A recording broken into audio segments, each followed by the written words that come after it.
This is episode 5 of the podcast Communicate Like This. Episode 5 is titled Extremes and Accommodation. If this is the first episode of the show you'll listen to, I encourage you to stop listening after this intro and instead go to episode 1 titled Listen to This First. Clever name for that, eh? After listening to that, I'd encourage you to listen to the episodes in numerical order. Later episodes will make more sense this way since they'll often refer to lessons learned in earlier episodes. Just a heads up that the next minute of this intro is a repeat of what you have heard in previous episodes that sets the context for the entire podcast series. So if you've heard it before, hang with me for a few more seconds or just fast forward until you get to the real new episode. Thanks. The full title of the podcast is Communicate Like This and Everything Will Work Better for Everyone. Really, that's what I'm trying to accomplish. Make things better. Hardly anyone has ever been trained in how to communicate effectively, even though communication is foundational to getting through life. So, most of us are amateurs when it comes to talking, even though we've all got a lifetime of experience at talking. As a result, our world, business lives, and personal lives are fraught with miscommunication, misunderstandings, preventable arguments, and stress, among a much longer list of bad consequences related to ineffective communication. I want to break that dynamic by providing people some tools that they can use to achieve a true mutual understanding among the people they communicate with. So, thanks for tuning in and becoming part of the communication revolution. Look for new podcasts with communication tips and techniques about once a week. If you can successfully learn and implement the communication tools we'll talk about over time in this podcast series, both your personal and business lives will improve. Today, we're going to jump right into a couple of more specific communication tools. The first one is to do your best to avoid extremes and absolutes in statements. There are 3 words that you should always try to never use. Can you guess what they are? Let me give you a few seconds. The answer is contained in the statement itself. Should, always, and never. These are all words that are ticking time bombs that'll blow up a conversation faster than Usain Bolt can run the 100-meter dash. They're particularly triggered when you're conversing with a contrarian, an antagonist, or a callithumpian. Those types that we talked about in episode 4. Besides, this little sentence here gave me a chance to use callithumpian again. I just like the old-fashioned sound of it along with its uniqueness. You simply don't hear that word used very much. Maybe we could turn its use into a drinking game. Every time you can use it correctly in a conversation, others who hear it have to take a drink. But let's get back on track here. Let's take these things one at a time. No, the them doesn't refer to callithumpian, but to should, never, and always. Should is kind of in its own category, but never and always are prime examples of extreme words to avoid. This concept of avoiding extremes is one well-rooted in human society. As far back as 700 BC, the Greek poet Hesiod wrote, "Moderation is best in all things." While that was about 2,700 years ago, my guess is the Chinese, whose written civilization goes back about 5,000 years, had something similar. More recently, Oscar Wilde said, "Everything in moderation, including moderation." I love the irony of that statement. However, the concept is just good sound advice, kind of a common sense type thing. The question is, can you apply it in everyday use, or are you just intellectually understanding it but not really doing anything with it? When you use a word like always, all it does is set up another potential point for disagreement. Contrarians especially will pick up on the word and start to look for exceptions to your always in an effort to torpedo your whole point. Defensive people, who might understand the bigger picture point that you're trying to make, but are actually guilty of the accusation you're making, will seize upon that word in an effort to deny or deflect their guilt. As I said in episode 2, and that's when the fight started. These extreme or absolute words often incite an immediate gut-level defensive response that isn't even related to the issue you're trying to resolve. Use of the extreme and absolute word always allows this point to be picked up by the other person, and if there's even one minor exception to always that they can point to, then they can take on the righteous indignation of a person who is being falsely accused. In their mind, they've now won the argument, and whatever you say after that simply isn't valid or worth their consideration. With examples of exceptions to that word always, even if it's only one exception, that turns into a denial of the whole accusation. The ability to achieve the goal of mutual understanding is simply lost at that point. Yeah, it can be regained, but it could take a large chunk of time to get there. I want to free up your time for pursuits that you enjoy versus using that time on arguments. Let me give you an example.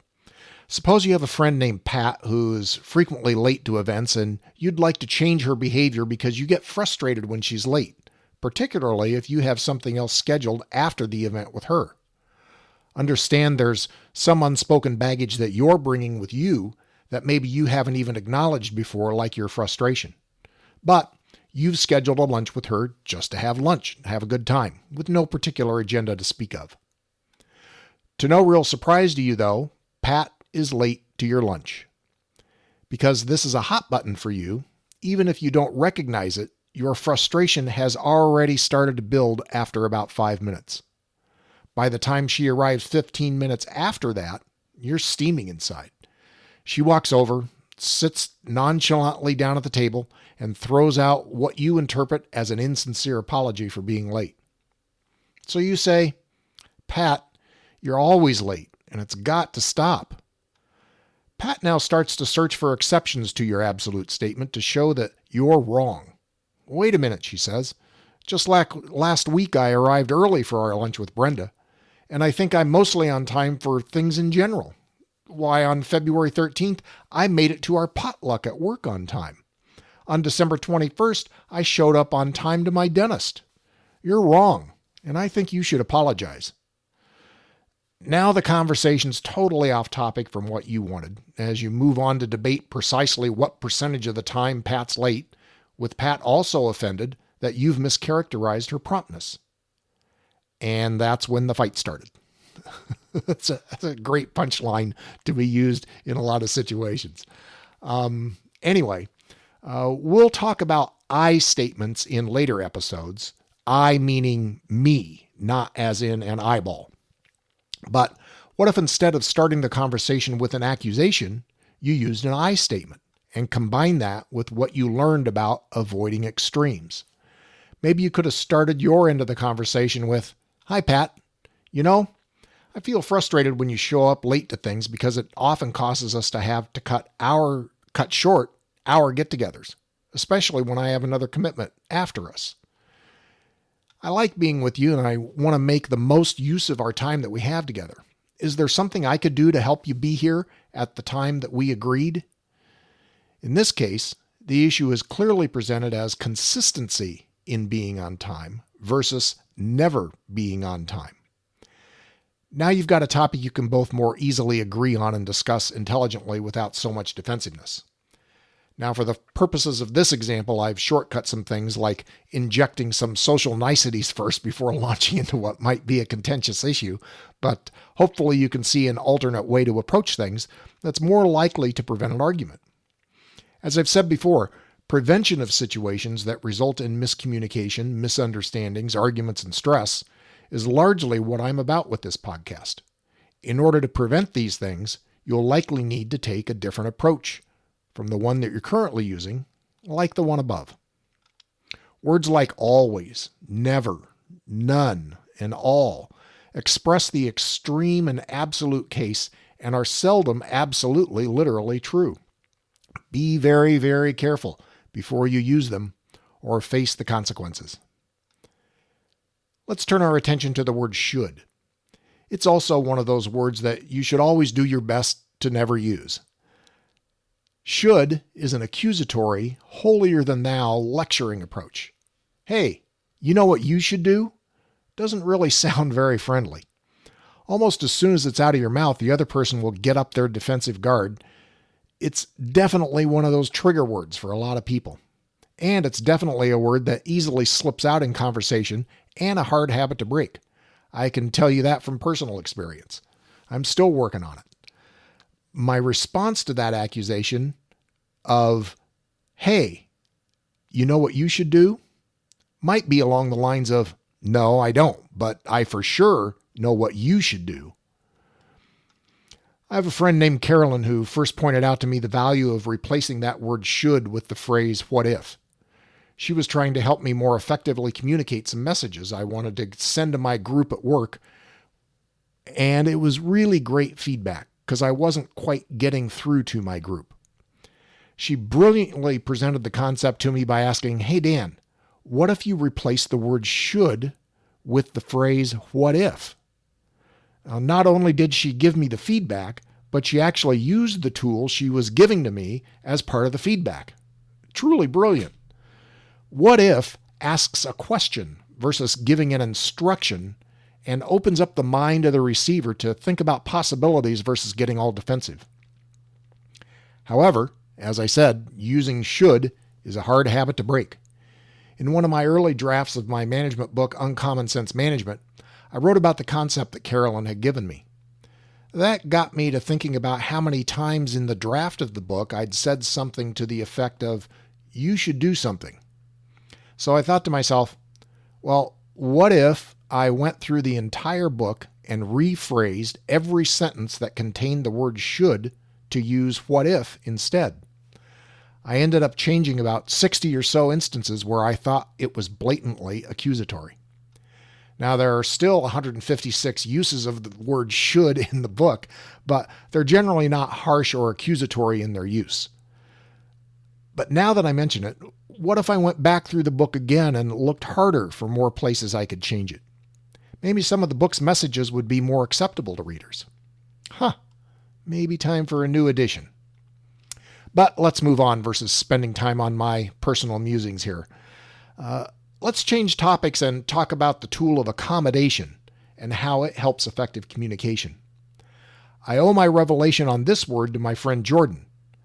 One time we were in a team meeting at work and I was trying unsuccessfully to get across the point that when in a conversation with another person, you're better served if you focus on them and not on you. I was thrashing about for just the right word to make the point, like consideration or understanding or realization, but I couldn't put my finger on it. Then Jordan said, what about accommodation? Bingo. It's a known fact that when you're making friends of strangers or generally want to be liked in a social situation, the more questions you ask and the more you listen, the more likely it is that the other person will like you. It's been said that you have 2 ears and 1 mouth. So what if you used them in that proportion? What a novel concept. Just as an aside, notice how I avoided the word should in that? Since I started talking about that topic, now I'm kind of hyper aware of it. I think that's good. It's not practice that makes perfect. It's perfect practice that makes perfect. Back to accommodation, though. Accommodation basically means the process of adapting or adjusting to someone else. Essentially, you modify what you were going to do in favor of what the other person wants. The more you can do this without compromising your prioritized and important values or ideas, the more agreements can be reached easily. It's about listening to and understanding the other person first before yourself. Often it's as easy as incorporating the other person's idea in the issue, especially when you didn't have any ideas of your own. If you started with a blank slate, writing the other person's idea on that blank slate gets you that much closer to agreement. Now, if the other person's idea is crap, and that would be based on your personal interpretation, understand that, that doesn't mean that you simply roll over and accept it, but it makes it easier to talk about since you didn't have anything to contribute in the first place with your blank slate. Or, if you do have some ideas on the issue, it allows you potentially modify your needs to incorporate some of the other person's ideas. Accommodation means that when you're in a discussion, you enter that discussion with a predisposition towards accepting whatever thoughts the other person has to the degree that your own ideas aren't fully compromised, unless the discussion shows that Your ideas are the ones that are crap. Be willing from even before you enter the conversation to admit you might be wrong and can change your position.